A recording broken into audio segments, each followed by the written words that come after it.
پاک محمد مصطفیٰ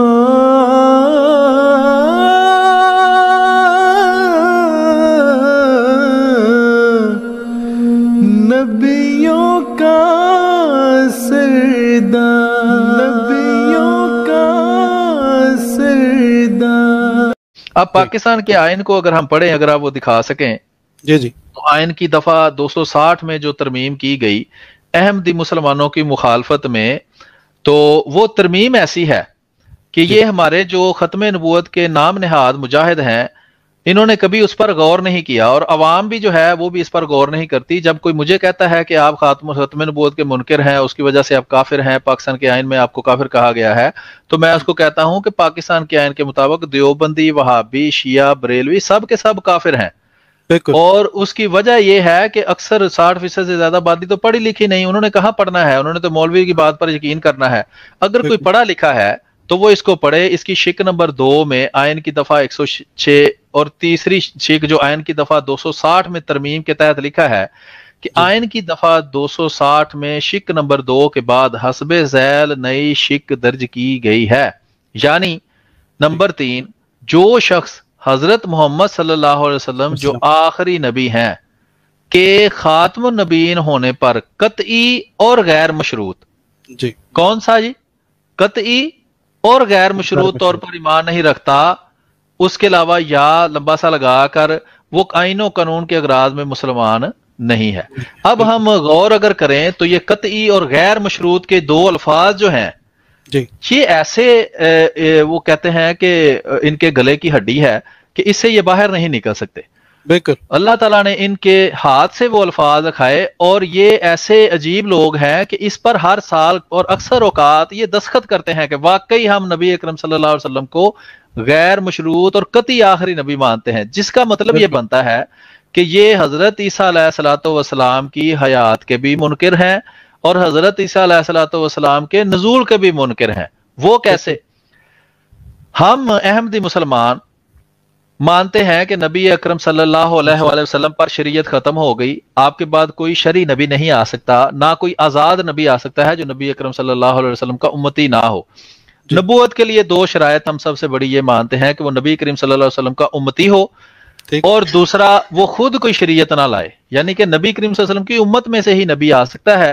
دوسری بات یہ ہے کہ کوئی ایسا بندہ نبی نہیں ہو سکتا کہ جو نبی اکرم صلی اللہ علیہ وسلم کی شریعت کو یا منسوخ کر دے یا اس میں ترمیم کر دے یا اس میں کچھ اضافہ کر دے۔ تو یہ ہمارا عقیدہ ہے، اور غیر احمدیوں کا یہ عقیدہ ہے کہ نبی اکرم صلی اللہ علیہ وسلم کے بعد نبی آنا ہے، اور اس نبی کا نام ہے حضرت عیسیٰ علیہ السلام۔ اچھا، یہ جو بہانے بناتے ہیں، جس طرح کہ مبارک احمد بھائی نے کہا جی یہ وہ نبی نہیں ہوں گے، تو اس سے عرض یہ ہے کہ یہ مولویوں کا ڈکوسلا ہے۔ وہ حضرت عیسیٰ علیہ السلام کے بارے میں لکھا ہوا ہے ان کے اکابر نے ہی کہ جو یہ مانے کہ وہ آئیں گے تو نبی نہیں ہوں گے، وہ بھی کافر ہے۔ اب بات ہم اس پہ کرتے ہیں قطعی اور غیر مشروط کی۔ غیر مشروط آخری ہونے کا مطلب یہ ہے، میں اکثر ان کو یہ بھی کہتا ہوں کہ یہ پوچھتا ہے کہ جی آپ کس کو آخری نبی مانتے ہیں؟ میں نے کہا ہم تو مانتے ہیں محمد صلی اللہ علیہ وسلم کو آخری نبی۔ تو یہ کہتا ہے پھر مرزا صاحب کیا ہیں؟ تو میں کہتا ہوں جناب آپ کس کو مانتے ہیں؟ یہ کہتے ہیں حضرت نبی کریم صلی اللہ علیہ وسلم کو۔ میں کہتا ہوں پھر حضرت عیسیٰ کیا ہے؟ تو یہ ایک شرط ہے، 100% ہمارا عقیدہ اور ان کا عقیدہ ایک جیسا ہے۔ ختم نبوت کے بارے میں یہ بھی مانتے ہیں کہ نبی کریم صلی اللہ علیہ وسلم پر نبوت ختم ہو گئی، ہم بھی مانتے ہیں ختم ہو گئی۔ یہ کہتے ہیں نہیں، ہم ایک شرط لگائیں گے، وہ شرط یہ ہے کہ پرانا نبی آ سکتا ہے۔ ہم کہتے ہیں نہیں، ہم بھی پھر ایک شرط لگائیں گے، وہ یہ کہ امتی نبی آ سکتا ہے۔ تو فرق کہاں رہا؟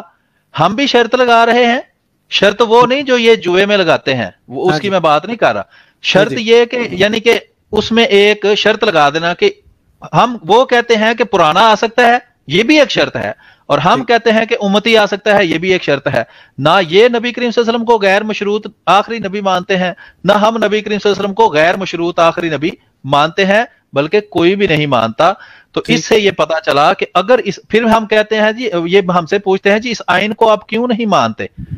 تو اس آئین کے اندر ہی لکھا ہوا ہے کہ جو بھی اس کی شک قرآن اور اللہ تعالیٰ کے رسول صلی اللہ علیہ وسلم کے فرمان کے خلاف ہوگی وہ کسی پر قابل عمل نہیں ہے، اس کو ماننا کسی کے لیے ضروری نہیں ہے۔ تو چونکہ یہ غیر مشروط والی بات ہی جو اس میں لکھی ہوئی ہے یہ قرآن کے بھی خلاف ہے اور سنت اور رسول اللہ علیہ وسلم کے فرمان کے بھی خلاف ہے، خود یہ غیر احمدی اس کو رسول اللہ علیہ وسلم کے فرمان کے خلاف مانتے ہیں۔ ان کو اگر ذرا ہوش دلائی جائے، وہ بے ہوشی میں ایک بندہ کام کر جاتا ہے لیکن ہوش میں وہ بندہ بعض دفعہ کام نہیں کرتا، تو اگر ان کو سمجھایا جائے کہ یہ قطعی اور غیر مشروط کا مطلب یہ ہے کہ نبی کریم صلی اللہ علیہ وسلم کے آخری ہونے پر کوئی شرط نہیں لگانی۔ پھر میں ان سے یہ بھی کہتا ہوں کہ آپ رسول اللہ صلی اللہ علیہ وسلم کو خاتم النبی نہیں مانتے، آپ حضرت عیسیٰ کو خاتم النبیین مانتے ہو۔ وہ کس طرح؟ ہمارا خاتم النبیین کا ترجمہ یہ ہے کہ افضل ترین نبی یا نبیوں کی مہر، ان کا خاتم النبیین کا ترجمہ یہ ہے آخری نبی۔ بات ختم ہو گئی۔ اب سوال یہ ہے کہ آخری نبی کسی بھی لحاظ سے ہو سکتا ہے، وہ آخری نبی شریعت کے ملنے کے لحاظ سے ہو سکتا ہے، وہ آخری نبی یہودیوں میں آنے کے لحاظ سے ہو سکتا ہے، وہ آخری نبی اپنی وفات کے لحاظ سے ہو سکتا ہے۔ تو اب جب اس کا معنی صرف آخری نبی ہو تو سب سے زیادہ جو آخری نبی کے خصوصیات ہیں وہ تو یہ حضرت عیسیٰ علیہ السلام میں مانتے ہیں کہ دنیا میں آ کر جو سب سے آخری نبی دنیا میں تبلیغ کرے گا وہ حضرت عیسیٰ ہوں گے، دنیا میں آ کر آخری نبی جو شیطان سے سب سے بڑی جنگ لڑے گا وہ حضرت عیسیٰ ہوں گے، دنیا میں آ کے آخری نبی جو وفات پائے گا وہ حضرت عیسیٰ ہوں گے۔